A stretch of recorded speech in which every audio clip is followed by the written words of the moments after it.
Shalom saudara-saudara.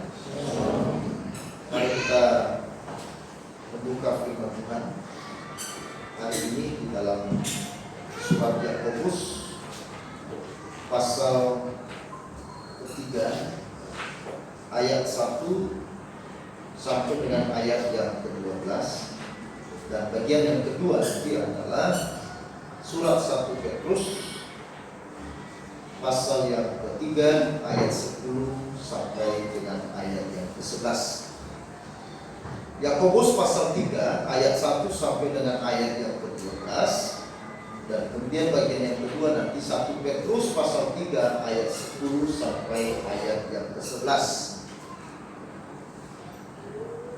Saya bacakan kepada kita dan saudara mengikuti membaca. Demikian saudara. Saudara-saudaraku, janganlah banyak orang di antara kamu mau menjadi guru. Sebab kita tahu bahwa sebagai guru kita akan dihakimi menurut ukuran yang lebih berat. Sebab kita semua bersalah dalam banyak hal. Barang siapa tidak bersalah dalam perkataannya, ia adalah orang yang sempurna, yang dapat juga mengendalikan seluruh tubuh. Kita mengenakan kekang pada mulut kuda, sehingga ia menuruti kehendak kita. Dengan jalan demikian kita dapat juga mengendalikan seluruh tubuh. Dan lihat saja kapal-kapal, walaupun amat besar dan digerakkan oleh angin keras, namun dapat dikendalikan oleh kemudi yang amat kecil menurut kehendak juru. Demikian juga lidah, walaupun suatu anggota kecil dari tubuh, namun dapat memegahkan perkara-perkara yang besar. Lihatlah, betapapun kecilnya api, ia dapat membakar hutan yang besar. Lidah pun adalah api, yang merupakan suatu dunia kejahatan dan mengambil tempat di antara anggota-anggota tubuh kita sebagai sesuatu yang dapat menodai seluruh tubuh dan menyalakan roda kehidupan kita, sedang ia sendiri dinyalakan oleh api neraka. Semua jenis binatang liar, burung-burung, serta binatang-binatang menjalar dan binatang-binatang laut dapat dijinakkan dan telah dijinakkan oleh sifat manusia. Tetapi tidak seorang pun yang berkuasa menjinakkan lidah. Ia adalah sesuatu yang buas, yang tidak terkuasai, dan penuh racun yang mematikan. Dengan lidah kita memuji Tuhan Bapa kita, dan dengan lidah kita mengutuk manusia yang diciptakan menurut rupa Allah. Dari mulut yang satu keluar berkat dan kutuk. Hal ini saudara-saudaraku, tidak boleh demikian terjadi. Adakah sumber memancarkan air tawar dan air pahit dari mata air yang sama? Saudara-saudaraku, adakah pohon ara dapat menghasilkan buah zaitun, dan adakah pohon anggur dapat menghasilkan buah ara? Demikian juga mata air asin tidak dapat mengeluarkan air tawar. Amin. Lalu bagian yang kedua, 1 Petrus pasal 3 ayat 10 dan ayat yang ke-11. Saya ajak kita baca bersama-sama. 1, 2, 3. Siapa yang mau mencintai hidup dan mau melihat hari-hari baik, ia harus menjaga lidahnya terhadap yang jahat dan bibirnya terhadap ucapan-ucapan yang nipu. Ia harus menjauhi yang jahat dan melakukan yang baik. Ia harus mencari perdamaian dan berusaha mendapatkannya. Amin. Berbahagialah kita saudara-saudara yang telah membaca bagian firman Tuhan ini, dan kita adalah orang yang lebih berbahagia yang percaya dan melakukan kebenaran firman Tuhan ini di dalam kehidupan kita sehari-hari. Saudara-saudara, ada satu pertanyaan yang pernah seseorang tanyakan begini: otot mana yang paling kuat di tubuh Anda? Otot mana yang paling kuat di tubuh Anda? Ada orang yang menjawab, otot yang paling kuat adalah lengan yang kuat. Ada seorang pelari maraton, dia juga menjawab, bukan. Otot yang kuat adalah otot kaki.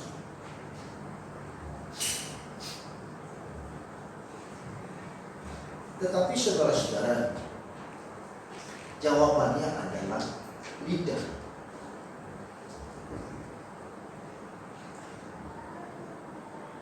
Lidah. Kenapa lidah, saudara? Karena di dalam firman Tuhan tidak ada anggota tubuh yang dikupas, dibicarakan dengan begitu banyak ayat secara mendetail dibicarakan oleh firman Tuhan selain daripada lidah.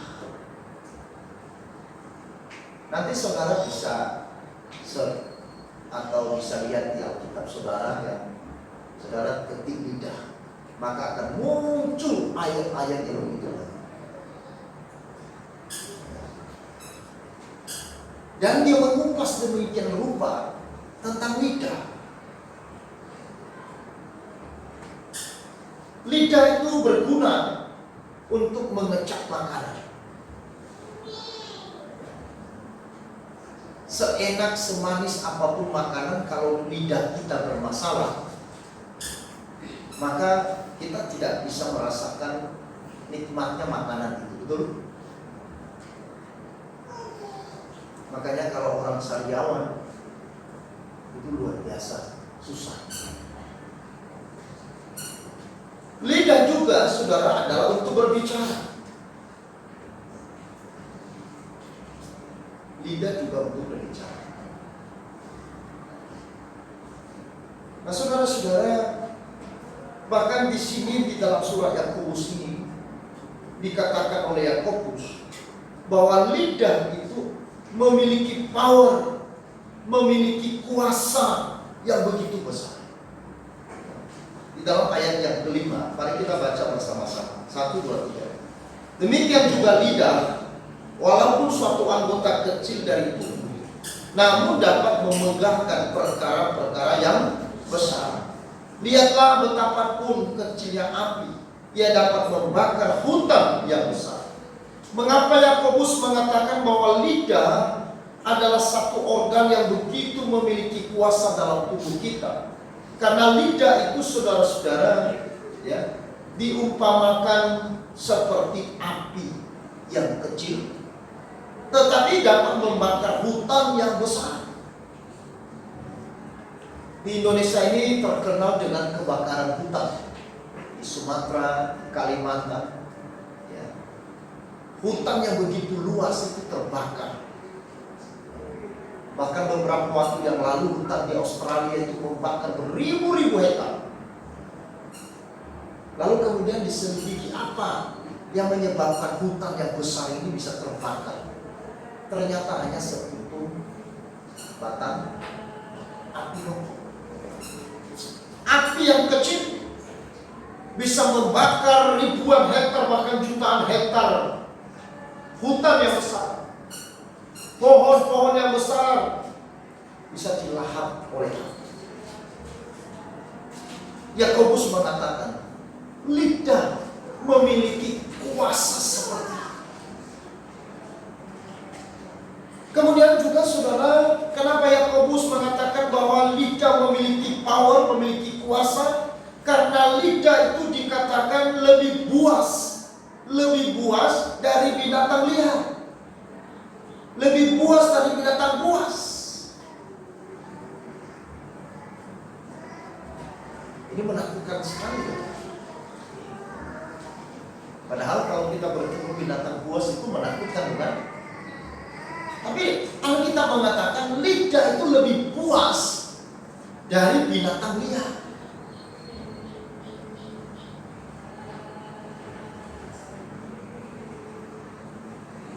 Di dalam ayat 7, semua jenis binatang liar, burung-burung, serta binatang-binatang menjalar dan binatang-binatang laut dapat dijinakkan dan telah dijinakkan oleh sifat manusia.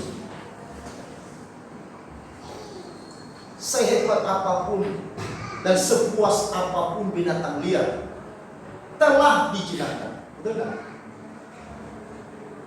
Singa, si raja hutan, itu dijinakkan. Bahkan di Jalan Diponegoro itu juga ada harimau di sana. 2 ekor di tempatnya dia. Ada juga orang yang bisa menjinakkan singa.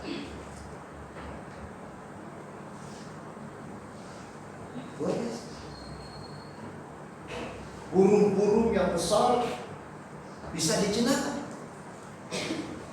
Kalau saudara mau berjalan-jalan di taman burung di Batu Bulan, saudara bisa melihat bagaimana para pawang burung menjinakkan burung-burung.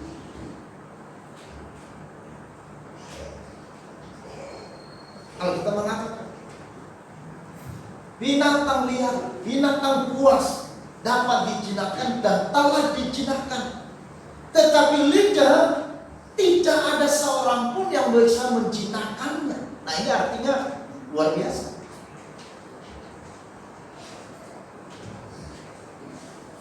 Yang ketiga, Yakobus mengatakan bahwa lidah itu bukan hanya seperti api yang bisa membakar hutan yang luas, juga bukan hanya seperti lebih buas dari binatang liar, tapi lidah itu juga dikatakan seperti racun yang mematikan. Racun yang mematikan itu artinya, saudara-saudara, bahwa lidah itu di dalam sekejap bisa mematikan orang lain.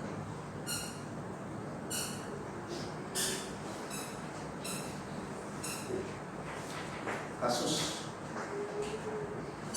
yang pernah kita dengar beberapa tahun yang lalu, yang meracuni temannya dengan sianida. Masih ingat ya?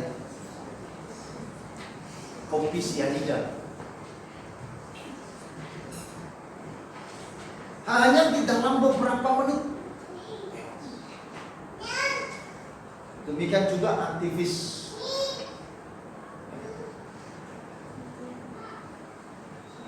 yang naik kapal terbang di Garuda Indonesia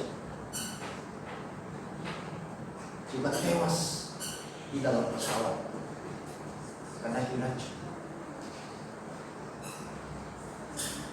Nah, saudara, jadi Yakobus mencoba memberikan dan mengungkapkan kepada kita betapa luar biasanya lidah itu punya kuasa. Lidah ini bisa menjadi kuasa yang positif, tetapi lidah ini juga bisa menjadi kuasa yang negatif. Makanya di dalam ayat yang kedua dikatakan, sebab kita semua bersalah dalam banyak hal, barang siapa tidak bersalah dalam perkataan dia adalah yang sempurna. Ya, ayat yang ketiga, kita mengenakan kekang pada mulut kuda sehingga menuruti kehendak kita. Dengan jalan demikian kita dapat juga mengendalikan seluruh tubuh. Lidah yang punya kuasa yang demikian hebat itu juga, saudara-saudara, ya, bisa digambarkan bahwa lidah itu dapat menekan kuda, mulut kuda, sehingga melalui kekang itu kuda itu kita bisa kontrol sesuai dengan apa yang kita mau. Ya, dari kekang. Lidah juga dikatakan seperti kemudi yang kecil yang bisa mengendalikan kapal yang besar.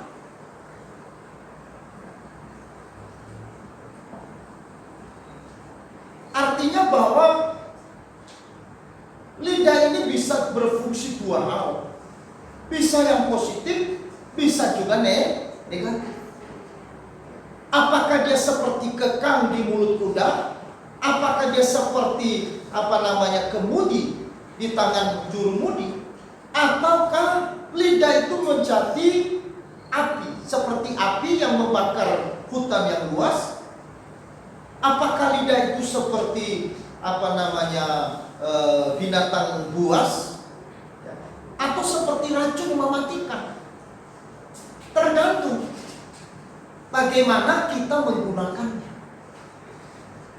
Karena itu saudara-saudara, di dalam ayat yang pertama, Yakobus menasehati, mengingatkan, ya, untuk berhati-hati, ya, menggunakan anggota tubuh yang kecil ini, bahkan yang dikatakan yang tidak bertulang, ya. Sampai juga di Indonesia muncul lagu memang lidah tidak bertulang, ya. Lidah tidak bertulang, ya. Tidak bertulang. Kelihatannya organ tubuh yang biasa saja, tetapi dia punya kekuatan yang besar. Nah, di dalam ayat yang pertama, Yakobus berbicara kepada para guru, dikatakan, saudara-saudaraku, janganlah banyak orang di antara kamu mau menjadi guru, sebab kita tahu bahwa sebagai guru kita akan dihakimi menurut ukuran yang lebih berat. Nah, perhatikan saudara-saudara, yang dinasihatkan oleh Yakobus di sini menjadi guru bukan berarti saudara-saudara tidak boleh menjadi guru. Tetapi waktu itu Yakobus sedang menyampaikan nasihat dan mengingatkan kepada guru-guru Yahudi, pemerintah-pemerintah firman dari orang Yahudi yang tersebar di perantauan itu, untuk mereka berhati-hati menggunakan kata-kata mereka, menggunakan lidah mereka di dalam pengajarannya, di dalam pemberitaannya. Makanya saudara, guru yang dimaksudkan di sini oleh Yakobus itu mengandung dua pengertian. Yang pertama adalah kepada mereka yang mengajar, yang memberitakan, yang menyampaikan firman Tuhan. Ya. Yang kedua, orang yang suka menghakimi, orang yang suka menggurui, orang yang suka menegur, orang yang suka mengkritik, orang yang suka memberi saran tapi tidak pada tempatnya. Jadi istilah guru itu berbicara kepada mereka yang memberitakan firman, yang mengajarkan firman, yang menasehati orang lain, yang suka mengkritik, yang suka menghakimi, yang suka menggurui, yang suka menegur, tetapi tidak pada tempatnya. Nah, ini yang terjadi di dalam kehidupan orang-orang Yahudi di perantauan waktu itu. Pengajar-pengajar, bahkan orang-orang Kristen yang ada di daerah perantauan waktu itu, lalu muncul sebuah sikap di mana mereka menjadi guru. Menjadi guru itu saudara bukan berarti harus mengikuti pendidikan guru. Menjadi guru ini maksudnya adalah orang-orang yang berjiwa seperti guru. Orang-orang yang punya karakter menggurui orang lain. Orang-orang yang punya karakter adalah menghakimi orang lain. Orang-orang yang punya karakter ya sukanya mengkritik tetapi tidak memberikan solusi. Sukanya menegur tetapi tidak bisa memberi jalan solusi. Nah, kepada mereka itulah Yakobus memberikan nasihat. Hai kamu para guru. Jadi orang-orang yang demikian tadi itu lalu kemudian disebut sebagai guru.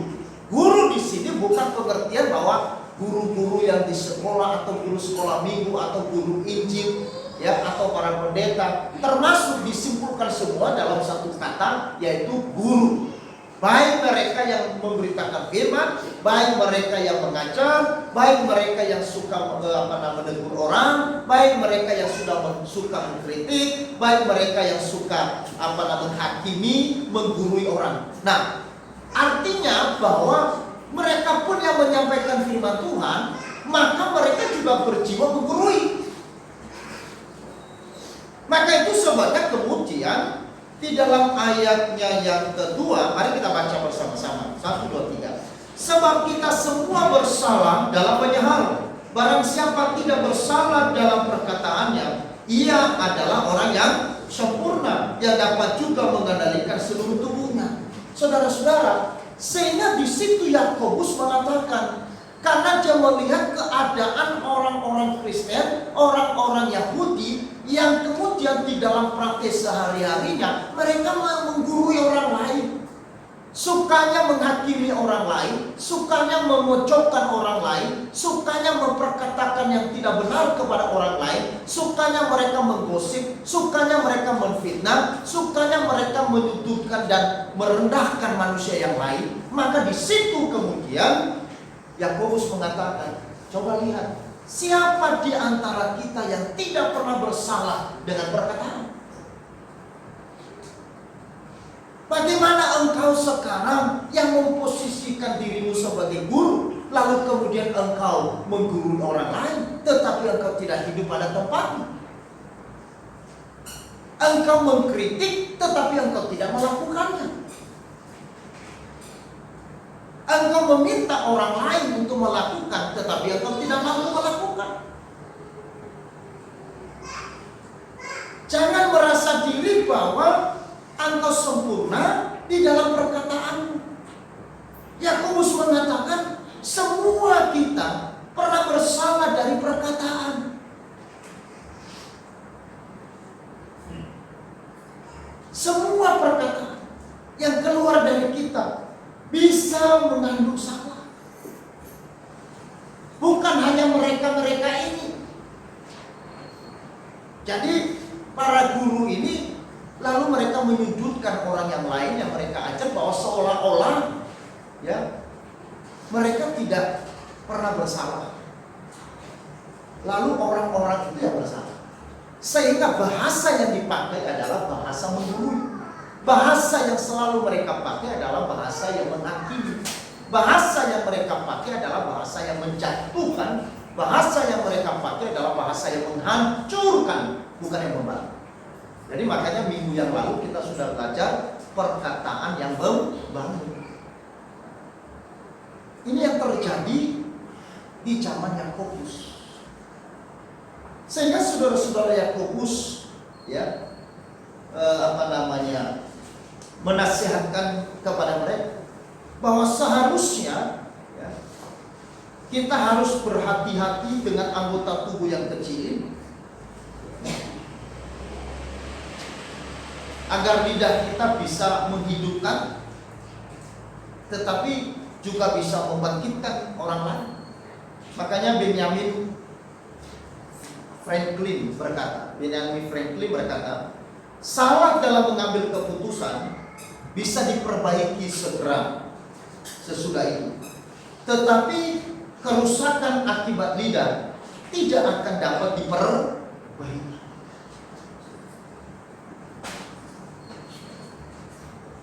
Saya ulangi, saudara. Salah dalam mengambil keputusan bisa diperbaiki segera sesudah itu, tetapi kerusakan akibat lidah tidak akan dapat diperbaiki. Makanya salah satu hal yang tidak bisa kembali dan tidak bisa dikembalikan itu adalah apa? Salah satu perkataan tidak bisa dikembalikan.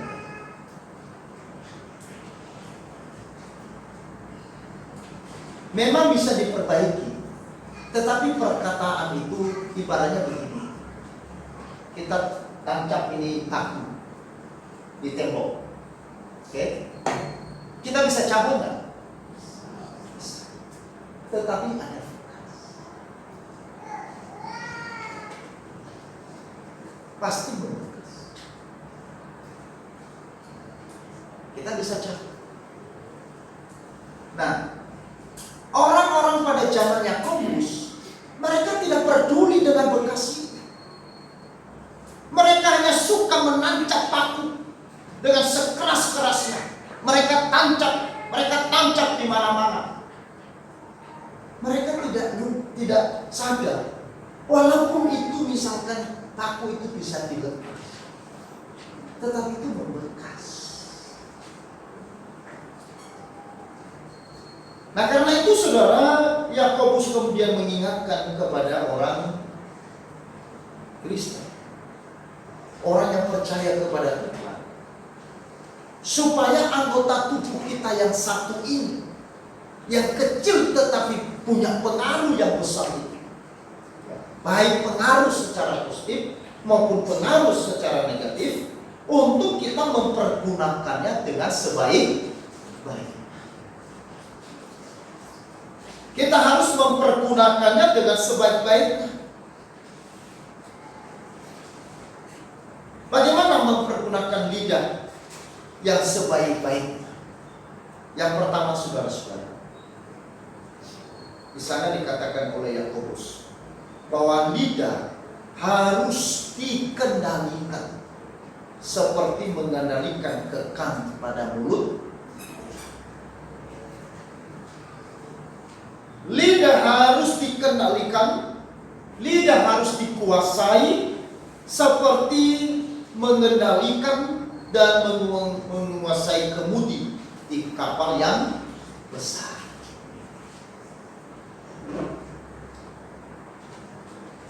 Memang lidah itu dia punya kekuatan sendiri, tetapi kita harus ingat,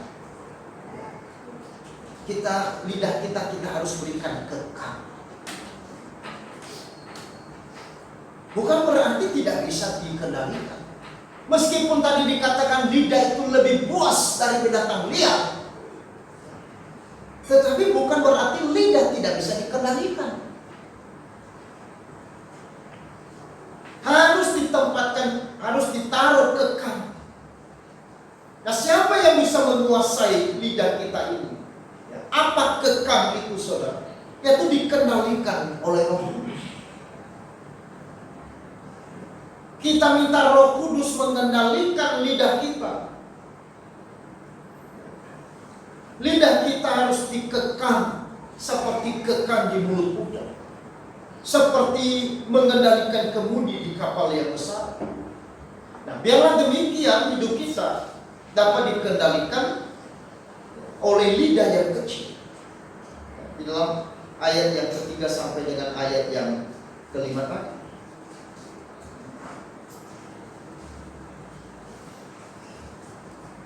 Mazmur 39 ayat 2.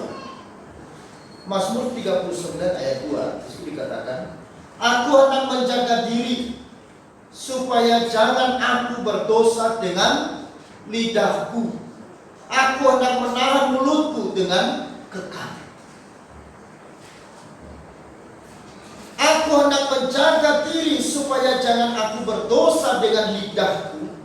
Aku hendak menahan mulutku dengan kekang.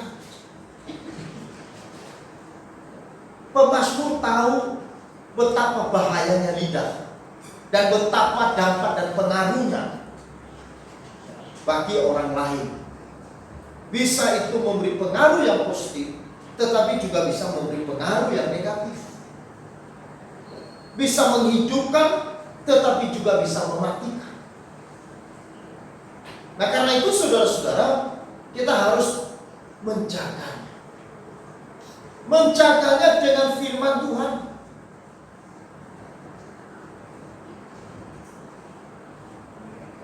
Artinya biar firman Tuhan yang akan terus hadir di dalam kosakata perkataan kita. Biarlah firman Tuhan yang akan terus mengalir dari perkataan kita, sehingga kita mampu, saudara-saudara, berucap, bertutur, berkata yang membangun kepada orang lain. Kita tidak boleh hanya menghujat, menghakimi, mengkritik tetapi tidak ada solusi, menegur tetapi tidak ada jalan keluar.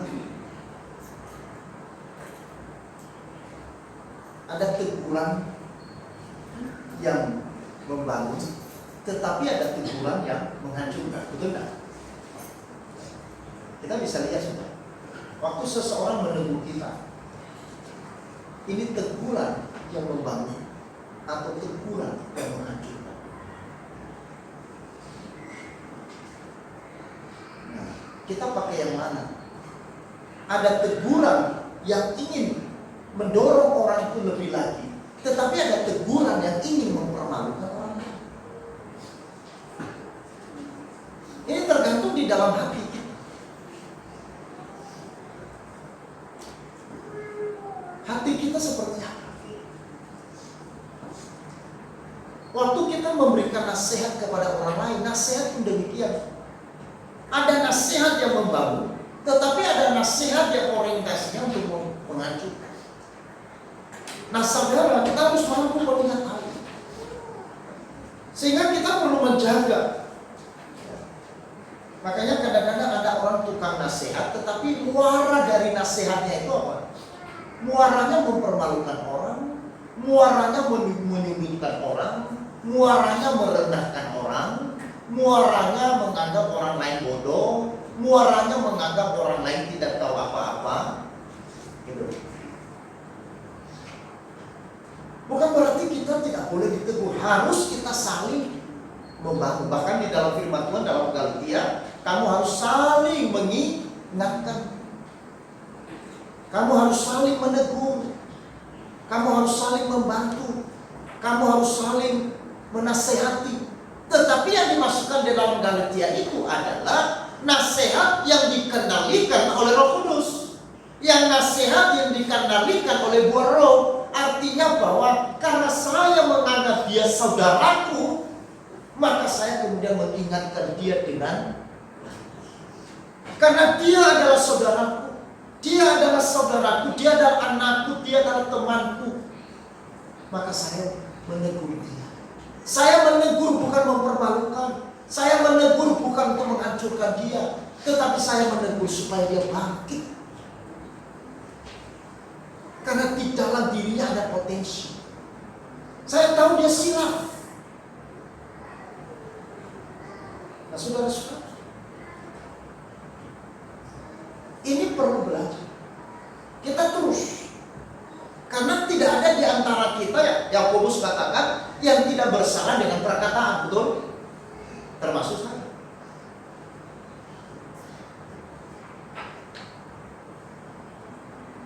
Seringkali saya menyesal ketika saya bicara, waduh kenapa tadi saya ngomong begitu.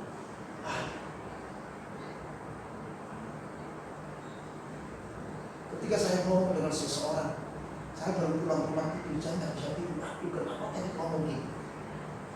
Kenapa tadi bicara begitu? Seharusnya bicara. Nah saudara-saudara,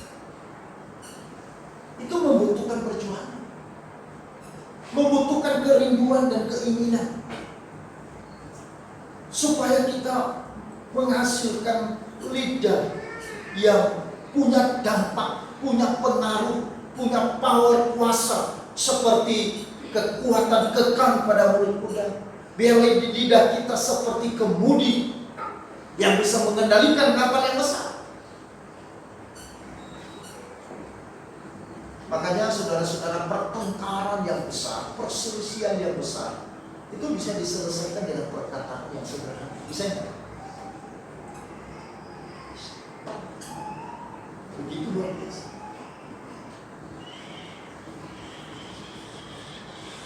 Bulan yang lalu saudara, dalam satu acara ya, itu ada teman adu mulut dan luar biasa, hampir bertengkar.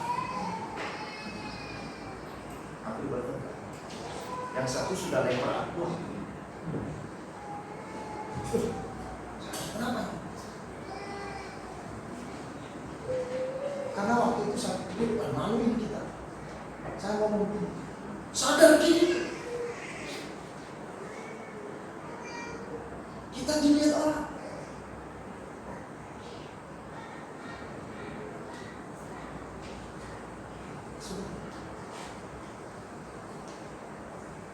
Nah itu sebabnya Pemasmur mengatakan, aku hendak menjaga. Menjaga itu artinya, saudara, menjaga itu bukan sekali dua kali kan. Kalau istilah menjaga itu berarti standby, continue, seterus menerus, itu namanya menjaga. Bisa ya? Bukan hanya sekali menjaga.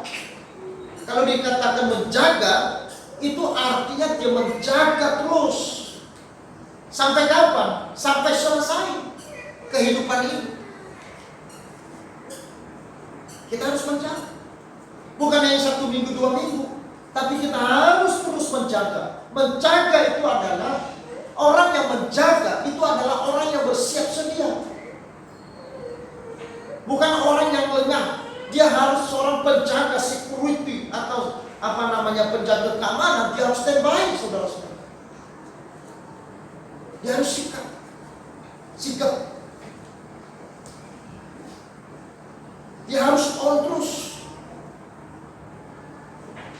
Artinya bahwa dia harus terus bergantung kepada pertolongan Tuhan. Bergantung terus kepada Tuhan. Dia terus membangun dirinya dengan hubungannya dengan Tuhan. Supaya apa? Supaya dia bisa menjaga. Seorang penjaga tidak mungkin tidur-tiduran. Kalau penjaga tidur-tiduran, maka kebobolan. Maling masuk, kan begitu. Jangankan barangnya dicuri, satpamnya juga bisa dicuri kalau dia ketiduran. Waktu dulu, Bapak Ibu, di kampung saya zaman dulu, kan masih kecil, itu ada ronda malam, karena dulu sering kemalingan, ya kan? Jadi dibuat ronda malam. Nah, bergilir, ya. Jadi tiga orang. Jadi satu kampung itu bergilir. Nah, suatu hari saudara-saudara, ada giliran dari 3 orang bapak. Lalu ada yang jaga di pos, ada 2 orang yang jalan di kampung keliling. Akhirnya diputuskan bahwa bapak ini yang jaga di pos. Dia minta saya jaga di pos. Akhirnya 2 orang keliling dari ujung kampung ke ujung kampung. Keliling. Waktu itu kan nggak ada listrik, belum ada listrik. Jadi pakai obor itu. Waktu mereka pulang, ini bapak tidur. Dipanggil, nggak bangun. Panggil, nggak bangun. Dibiarkan. Lalu kemudian 2 jam lagi, keliling lagi yang kawan-kawan ini. Mereka balik lagi. Loh, ini orang belum bangun juga. Padahal dia tugas jaga. Ini gimana ini? Kesal itu yang 2 orang. Saudara, apa yang mereka lakukan? Mereka ikat itu. Ikat tangan, ikat kaki di ronda ini. Maaf katain, karena dia pakai sarungnya dicopot. Lalu setelah jam 5, yang 2 orang pulang. Karena sudah selesai. Ini bapak belum bangun. Lalu kemudian ada bus pagi lewat. Mungkin dia kaget karena ada bus pagi kan, zaman dulu kan bus kan satu-satu, bukan seperti sekarang. Ya, jadi sepi. Nah, biasanya jam 5 itu sudah ada bus dari kota lewat. Ya, pasti kaget kan. Begitu kaget dia lihat, loh, kenapa kok saya nggak ada sarung saya? Tangan dari ikat, kaki dari ikat. Marah. Jadi, karena dia tertipu. Jadi ada keaktifan, ada keseriusan, ada kesungguhan, ada penundukan diri, dan kita minta Tuhan terus mengendalikan kita. Karena kita tidak kuat, saudara. Karena pada dasarnya kita sulit untuk mengendalikan lidah kita. Karena itu dikatakan semua orang bersalah dalam perkataan. Tidak ada satupun yang tidak pernah bersalah dalam perkataannya. Karena itulah kita harus berjuang. Kita harus berusaha menjaganya sesuai dengan kebenaran. Itu yang pertama. Yang kedua, saudara-saudara, yang terakhir, yaitu bagaimana kita mempergunakan lidah kita dengan sebaik-baiknya. Mari kita baca ayat 11 dan ayat 12. Ayat 11 dan 12. Kita baca 1, 2, 3. Adakah sumber memancarkan air tawar dan air pahit dari mata air yang sama? Saudara-saudaraku, adakah pohon ara dapat menghasilkan buah zaitun, dan adakah pohon anggur dapat menghasilkan buah ara? Demikian juga mata air asin tidak dapat mengeluarkan air tawar. Lalu kita baca 1 Petrus tadi, pasal 3 ayat 10 dan ayat yang ke-11. Kita baca bersama-sama 1, 2, 3. Siapa yang mau mencintai hidup dan mau melihat hari-hari baik, ia harus menjaga lidahnya terhadap jahat dan bibirnya terhadap ucapan-ucapan yang menipu. Ia harus menjauhi yang jahat dan melakukan yang baik. Ia harus mencari perdamaian dan berusaha mendapatkannya. Nah, saudara-saudara, yang kedua, bagaimana kita mempergunakan lidah kita sebaik-baiknya, yaitu lidah kita harus konsisten. Lidah kita harus konsisten. Artinya saudara-saudara, jangan di dalam lidah yang satu itu kemudian menghasilkan mata air yang berbeda. Kan tidak mungkin. Apa yang mau dikatakan oleh Yakobus di sini? Bahwa sebenarnya ini bagaimana sumbernya. Sumber yang dimasukkan mata air di sini ini bukan lidahnya, yaitu hati. Makanya seseorang, saudara-saudara, tidak bisa membohongi hatinya manusia itu seperti apa. Lihat aja dari lidahnya. Kalau mau melihat karakter seseorang, lihat dari lidahnya. Apakah lidahnya memancarkan air yang manis, air yang tawar, air yang asin, air yang pahit? Waktu seseorang menghadapi masalah, menghadapi pergumulan, menghadapi percecokan, menghadapi perselisihan, menghadapi tantangan dan sebagainya, lalu kemudian yang keluar seperti apa?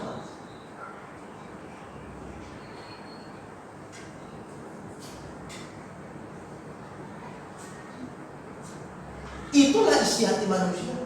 Karena tidak mungkin saudara-saudara dari mata air yang sama menghasilkan jenis air yang berbeda. Tidak mungkin. Sumbernya sama.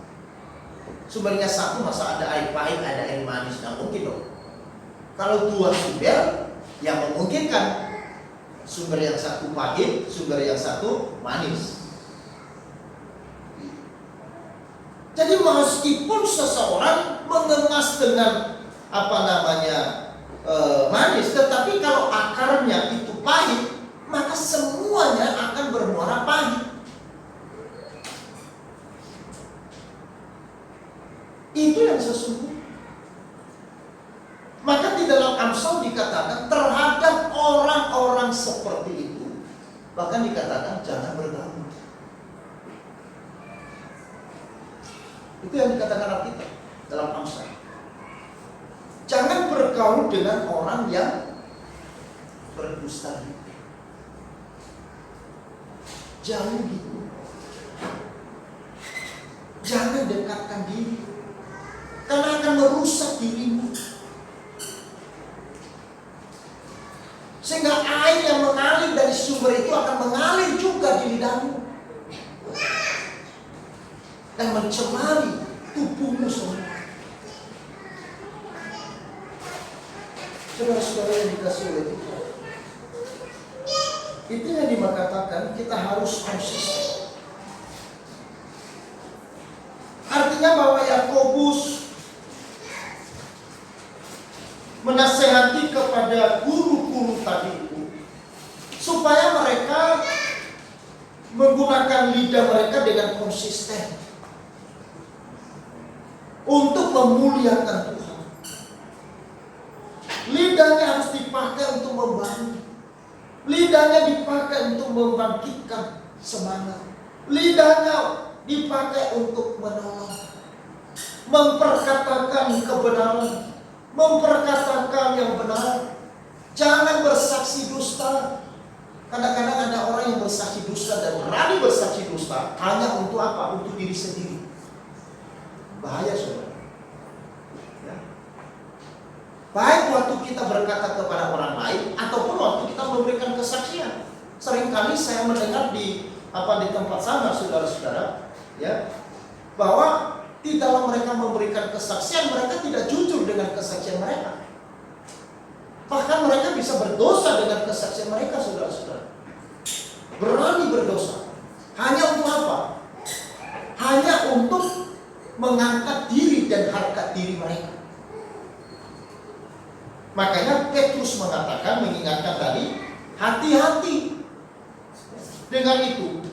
Karena kita akan memberikan pertanggungjawaban pada hari.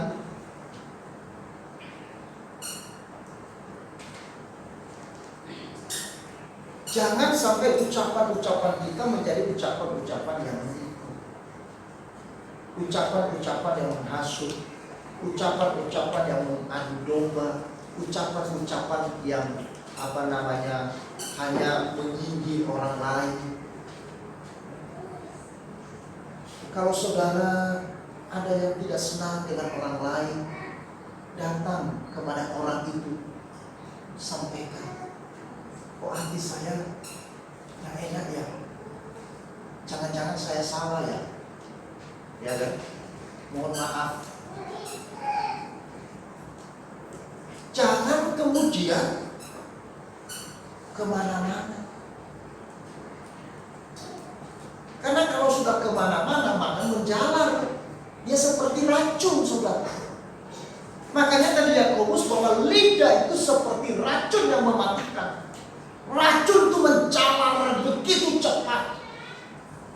Api itu begitu jatuh di tanah yang ada rumputnya, dia bisa menjalar, membakar dengan cepat dan sulit dikenal. Berapa ratus miliar negara kita untuk padamkan hutan yang di Pekanbaru, ya kan? Berapa biaya itu?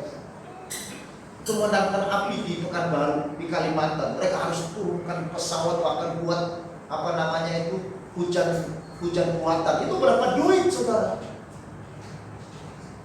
Hanya ular dari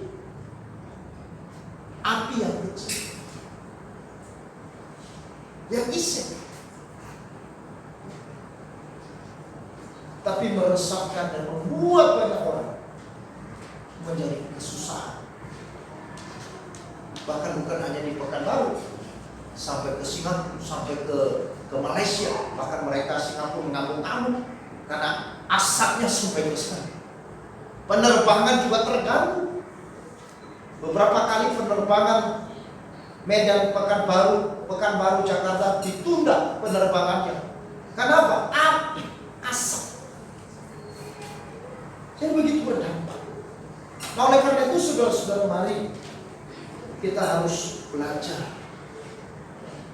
Karena hal ini penting sekali di dalam kesatuan hati kita, di dalam persekutuan kita, di dalam komunitas kita, di dalam lingkungan kita, di dalam pekerjaan kita.